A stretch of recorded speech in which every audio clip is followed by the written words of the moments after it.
Hey, you chickadees, I'm Lay Rooster, and you're in the hen house. I am looking at talking about grading and reviewing Deep Space Nine's first arc that we've just finished earlier this week. Sorry for the delay on some of this. Work, real life, all that stuff getting in the way a little bit, and important to be streaming and on that. I encourage you to come follow on the Twitch and get on there and we can talk more about what you think. But I want to hear about your comments below about this arc. I really think, there's a lot of stuff going on with the Deep Space Nine, and of course, we're just getting started, so I expect to review this further as it goes on. But I wanted to talk about it. There's some pros, and I want to give credit for the things that I think are positive, and there's definitely some cons. So we want to talk about that. So let's get into it. Now I'm gonna kind of justify this and reaffirm this. Let's get out there with a grade and say C minus. All right, C minus. You may think that's too high. You may think that's too low. Let me know down in the comments and let's talk about it. Let's give Scopely a chance here and talk about some of the pros because we're going to dwell on some of the negatives as well. And we want to be as fair as possible here. So, one big pro, and this is probably one that helps the arc number one the most. Deep Space Nine is finally here. We've been waiting a year, maybe a little longer, and really haven't known why. We'll talk about that communication later, but Deep Space Nine is here. They have delivered the start of Deep Space Nine. So thank you, Scopely, for finally getting this to us so we can start with that. Now, the Starbase mechanic. Now, right now, it's somewhat of a glorified miner. All right. However, we know that the Starbase mechanic is something that's going to evolve over the arc and develop, and who knows exactly what all is going to be tied to it or build off of it. So I think it's good that we have a new mechanic in the game. That's a proper arc, introduces some kind of interesting mechanic that elevates and expands the game. So they did that with Deep Space Nine. That is a good thing.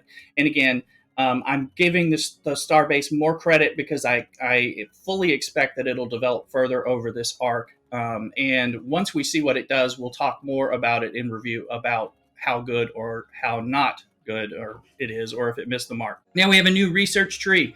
There's good stuff in that research tree, and you can get it with some of your grinding of play with the Cardassian armadas and things like that. So it's not all prime hit, prime locked things like that. So it's good, and there's stuff in there that me and others in my alliance are working on or are happy to have gotten. There are some useful officers, Cisco being main one, and of course Miles has some. When he fires off, he really fires off. And all that. So there's some usefulness to the officers, at least somewhat, particularly with armadas and of course the Cardassian stuff. Now, again, we're talking about the pro side, so give me a second here.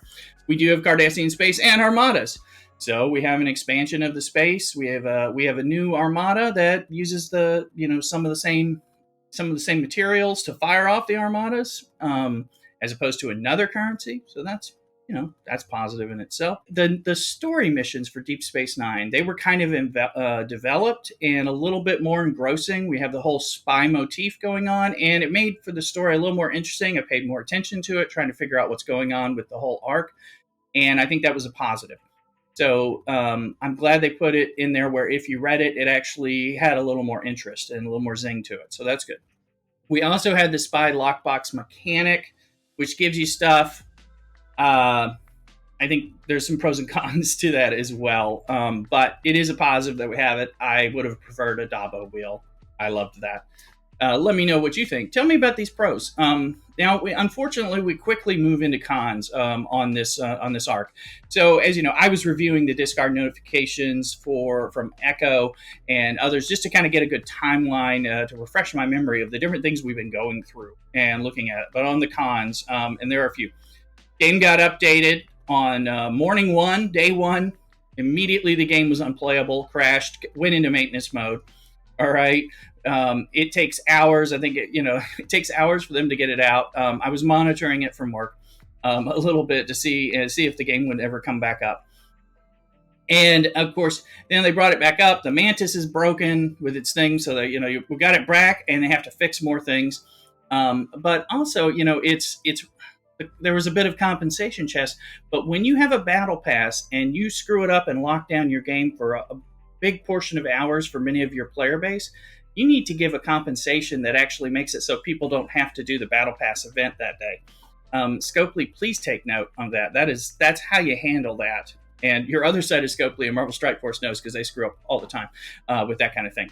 But you're taking a page from them on some of the money grabbing. Take a page on some of the compensation too. So anyway, that obviously it started and it was kind of a laughing joke because of the crash. You've got to work better. You've got to test this stuff out better. Pay for testers. Don't just line your pockets with profit. All right, pay for testers and quality. We deserve it, especially if you want us to pay more. Then we get into the Cardassian armadas themselves. All right, so wow, we got a new mechanic. These things are tough. Suddenly, it doesn't take too long for people to start figuring out that we can use Gala and we can negate a big part of that mechanic and get through and be successful. Well, that's the way the game works. Until they shut it down, and then they completely remove Gala's ability. I call it Gala Gate. It was the free Gala movement. She was locked behind bars. She was useless, which is not cool. Don't lock somebody out. I mean, one, that made her useless in other areas where you've never had a problem with it, and you knew about this. You people are supposed to be coders and programmers. You should be on top of this. The bigger part was, we didn't like it, and it affects players in a positive way. Let's pull it out and lock it down immediately. Not cool, not the way to do it. And then slowly we get this compromise, which the truth is, the overlords were not going to let us have that and going forward, but they did change it. And also Gala's, helps with the greens and all that. But inadvertently also Kira, who is not that great of an officer, becomes less useful too, because it kind of affects her. They end up giving her to us for mostly buy the battle pass and you get her, but she deserves better is what I would say, Scopely. So that's the Gala Gate and all that and the Kira thing. And, in the midst of that, we're pushing about, officer sourcing that came out. See my videos about that. But then it's like these trash, and trash is the nice word I'll use. Come to Twitch, we'll talk real. Trash, priced elite officer packs. Come on. There's nothing like sourcing an officers that we need by making it ridiculously priced and RNG based. That is, again, a page from Scopely's Marvel Strike Force book, and that's a page you don't want to copy. Don't copy that homework. Now, and then we move into the end. We thought, okay, I can breathe. We're past some of this stuff. We're starting to make do with it. Then we plan out our events with our spend events to get Cisco. Clearly played out. We knew we had 3. People are taking that into account. We had the first one. We had the second one. And I know I had to build up resources, so I was I went hard on the first one, and I knew I was going to go again on the third, and I know others were. So on the second one, many times people sat out, and lo and behold, with no warning, we don't get it. It's not there because they forgot they were running incursions with its own spend event. You cannot do that, Scopely. Does not work that way. You need to run that. That's an important event. You told us it was coming. People were banking on it. It's part of how we source Cisco during that arc. And then that just does not work.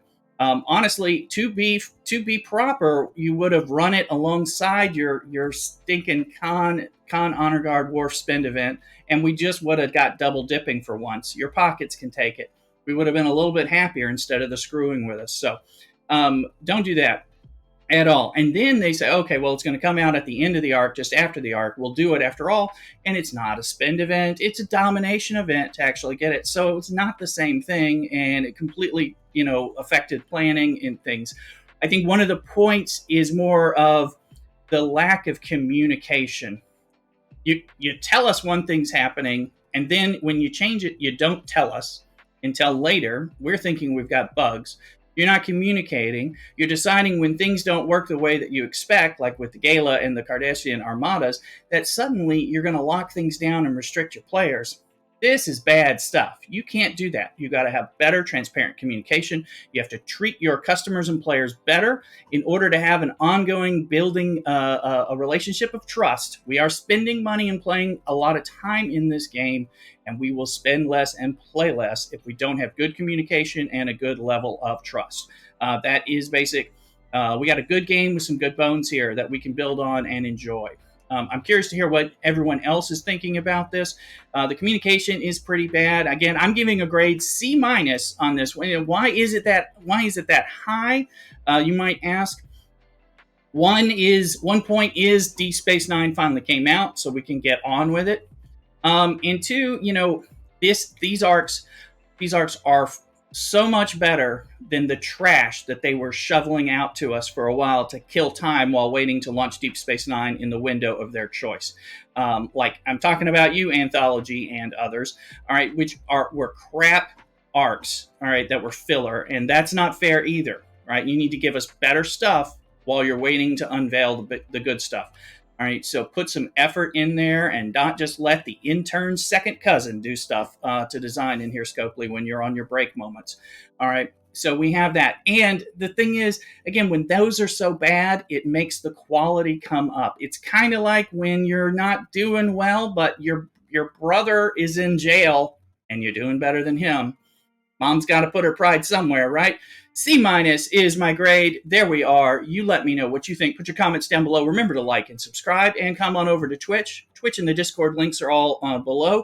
So I look forward to seeing you, and hope to catch you on a live stream or in one of these other video comments. So take care, and cock-a-doodle do.